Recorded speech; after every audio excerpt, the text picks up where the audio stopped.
Hello everyone, welcome to दिव्यांग study YouTube channel. This is Hariom. मैं हरिओम आज आपको बताऊंगा टाइम एंड वर्क का पार्ट 3। तो ये कार्य और समय का पार्ट 3 है। विजुअली इम्पेयर्ड के लिए हमने शुरू किया है अपना टाइम एंड वर्क का। इसे हम प्ले लिस्ट में ऐड कर देंगे। तो हमारे दृष्टिबाधित छात्र हमें अपना फीडबैक ज़रूर दीजिएगा कि उन्हें समझने में क्या क्या प्रॉब्लम आ रही है और हम इसमें क्या क्या इम्प्रूवमेंट कर सकते हैं। तो हमारी वीडियो को ज़्यादा से ज़्यादा विजुअली इम्पेयर्ड दृष्टिबाधित छात्रों को शेयर कीजिएगा ताकि उन्हें इसका बेनिफिट मिल सके। और हमारे चैनल दिव्यांग स्टडी को सब्सक्राइब कीजिएगा ताकि आपको लेटेस्ट वीडियो का नोटिफिकेशन मिल जाए। तो स्टार्ट कर रहे हैं। तो पहला क्वेश्चन है, एक किसी कार्य के 1/4 भाग को 5 दिन में पूरा कर सकता है। एक किसी कार्य के 1/4 भाग को 5 दिन में पूरा कर सकता है और बी उसी कार्य के 1/3 भाग को 10 दिन में पूरा कर सकता है। तो बताइए दोनों मिलकर उस काम को कितने दिन में पूरा कर देंगे। तो देखो दिया, अभी तो टाइम सीधे सीधे दे देता था, इसमें थोड़ा कन्फ्यूजन क्रिएट किया उसने। एक किसी काम के 1/4 भाग को 5 दिन में और बी उसी काम के 1/3 भाग को 10 दिन में। तो 1/4 का मतलब क्या हुआ, यानी कि 4 में से एक जो फ्रैक्शन होती है 1/4 जो भिन्न है ये बताती है 4 में से एक।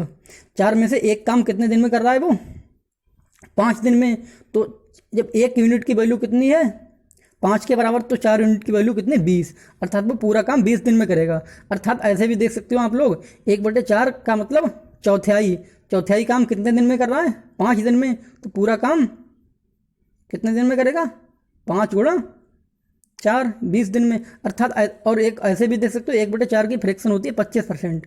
तो 25% काम वो कर रहा है कितने दिन में 5 दिन में। तो 100%, 25 चौका 100, यानी कि 100% कितने दिन में करेगा 20 दिन में। बाकी एक काम कर सकते हो आप लोग, जैसे यहाँ पे दिया हुआ है, क्या दिया हुआ है 1/4 काम 5 दिन में। तो जब 5 दिन में 1/4 काम कर रहा है ना, तो जो टाइम दिया हुआ हो, मतलब क्या है टाइम दिया हुआ हो 5 दिन में 1/4 काम, तो जो भिन्न दी हुई हो 1/4 उसे उल्टा करके गुणा कर दो टाइम से।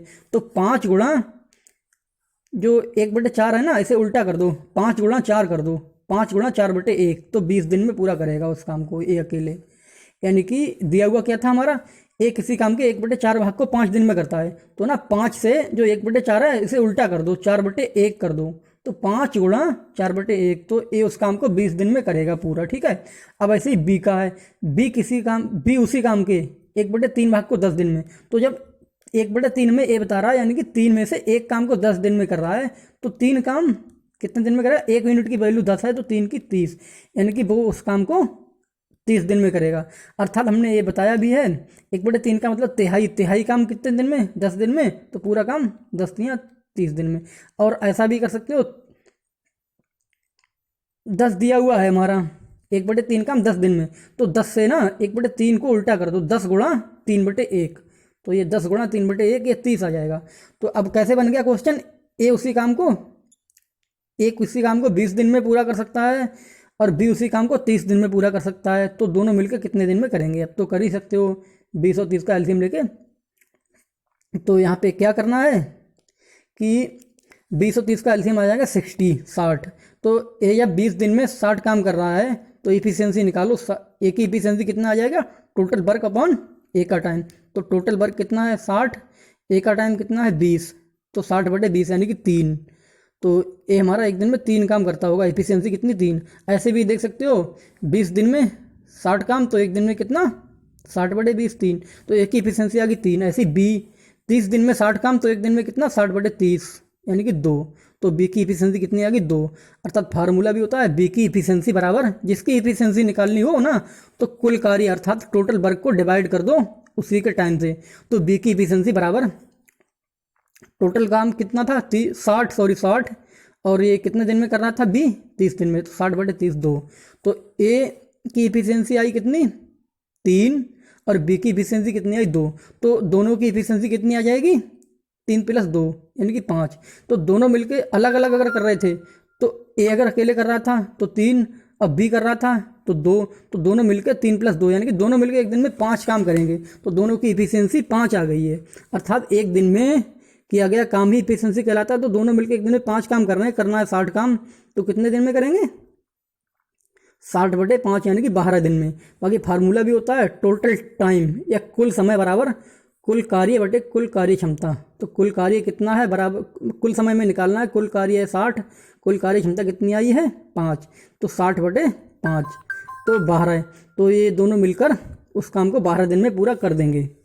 हमने क्या किया था, सबसे पहले दिया हुआ था 1/4 काम को 5 दिन में, तो कुछ नहीं कर मिले ना तो एक काम कर दिया करो 5 दिन में 1/4।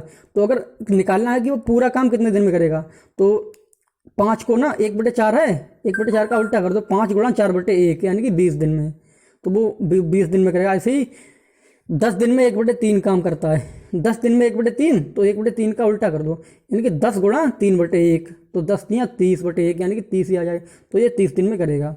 अब एक दिन में 20, एक किसी काम को 20 दिन में और बी उसी काम को 30 दिन में, तो दोनों मिलके दोनों का एलसीएम ले लो, कार्य क्षमता निकाल लो, डिवाइड कर दो, हो जाएगा। तो यानी कि कितना आया था हमारा एलसीएम 60 आया था, तो हमने बाद में कर दिया था निकाल के। तो दूसरा क्वेश्चन बता रहे हैं इसी तरह का है, क्लियर हो जाएगा, आपका डाउट होगा जो भी, अदरवाइज आप लोग कमेंट भी कर सकते हो और फीडबैक भी दे सकते हो। तो ये दूसरा क्वेश्चन है, इसमें दिया गया है एक किसी कार्य के 2/3 भाग को 20 दिन में पूरा कर देता है। एक किसी काम के 2/3 भाग को 20 दिन में पूरा कर देता है और बी उसी काम के 1/3 भाग को 15 दिन में, 1/3 भाग को 15 दिन में। तो हमने यहाँ पे क्या कहा था 2/3, 2/3 का मतलब क्या है 3 में से 2, ऊपर वाला नीचे वाला टोटल होता है 3, 2/3 का मतलब है 3 में से 2 काम वो 20 दिन में कर रहा है। जब 2 काम 20 दिन में कर रहा है तो एक काम कितने दिन में करेगा 10 दिन में, तो 3 है टोटल, तो 30 दिन में। एक काम करो चुपचाप, दिया हुआ है क्या था एक इसी काम के 2/3 भाग को 20 दिन में और बी उसी काम के 1/3 भाग को 15 दिन में। तो एक काम करो 20 दिन में कर रहा है कितना ए 2/3, तो हमने कहा था जो भिन्न दी हुई है उसका उल्टा से गुणा कर दो, तो 20 गुणा 3/2 कर दो, 20 गुणा 3/2, तो 20 या 60/2 यानी कि 30। तो ये हमारा उस काम को कितने दिन में करेगा अकेले 30 दिन में। क्या था 20 दिन में 2/3 कर रहा था, तो 20 गुणा 3/2 कर दो, 2/3 का उल्टा, तो 3/2 करोगे तो 20 या 60/2 30 दिन में आ जाएगा। ऐसे ही है 1/3 काम को बी है जो वो 15 दिन में कर रहा है, 1/3 15 दिन में कर रहा है, तो 1/3 का उल्टा कर दो, 15 गुणा 3/1, तो 45 दिन में करेगा पूरा। अब क्वेश्चन बन गया है ए किसी काम को कितने दिन में 30 दिन में करता है और बी उसी काम को 45 दिन में कर सकता है, तो दोनों मिलकर कितने दिन में करेंगे। तो ऐसे क्वेश्चन हमने कई सारे करवा दिए हैं। तो अब 30 और 45 का एलसीएम निकाल लो, क्योंकि आ गया 90, तो 30 एक कर रहा है 30 दिन में 90 काम, तो एक दिन में कितना 90/30, हम थोड़ा आप डायरेक्ट बता रहे हैं। तो ए एक दिन में कितना ए 30 दिन में 90 काम, तो एक दिन में कितना 90/30 यानी कि 3 काम, और बी है हमारा 45 दिन में 90 काम, तो एक दिन में कितना 90/45 अर्थात 2। तो ए की इफिशियंसी आ गई, कैसे निकाला हमने, ए की इफिशियंसी बराबर टोटल वर्क था 90 ए का टाइम कितना था 30, तो 90/30 3 आ गई। ऐसी बी की इफिशियंसी बराबर टोटल वर्क कितना था हमारा 90 बी का कितना टाइम था 45, तो 90/45 यानी कि 2। तो ए अगर अकेले कर रहा है तो वो 3 और बी अगर अकेले कर रहा है तो 2, तो ए की इफिशियंसी कितनी है 3, बी की कितनी है 2, तो दोनों ए प्लस बी की इफिशियंसी अर्थात ए प्लस बी का एक दिन का काम कितना आ जाएगा 3 + 2 अर्थात 3 + 2। तो ए प्लस बी दोनों मिलकर एक दिन में 5 काम कर रहे हैं, करना कितना है 90, तो 90 काम को करने में कितना दिन लगाएंगे 90/5 अर्थात 18 दिन में पूरा कर देंगे ए प्लस बी। तो बाकी फार्मूला भी होता है टोटल टाइम बराबर total work upon total efficiency, या कुल समय बराबर कुल कार्य बटे कुल कार्य क्षमता। तो कुल समय हमें निकालना है, टोटल टाइम हमें निकालना है बराबर में कुल कार्य अर्थात टोटल वर्क कितना है 90 और कुल कार्य क्षमता अर्थात टोटल एफिशिएंसी कितनी है 5, तो 90/5, तो 5 से 90 को काटोगे 18 बार में कट जाएगा। तो ए प्लस बी दोनों मिलकर उस काम को 18 दिन में पूरा कर देंगे। तो हमें कमेंट बॉक्स में फीडबैक जरूर दीजिएगा, हम इसमें क्या क्या इंप्रूवमेंट कर सकते हैं, और अपने फ्रेंड्स को शेयर कीजिएगा ताकि ज़्यादा से ज़्यादा विजुअली इम्पेयर्ड मैथमेटिक्स पढ़ सकें। और हमारे यूट्यूब चैनल दिव्यांग स्टडी को सब्सक्राइब कीजिएगा। Thanks for watching this video.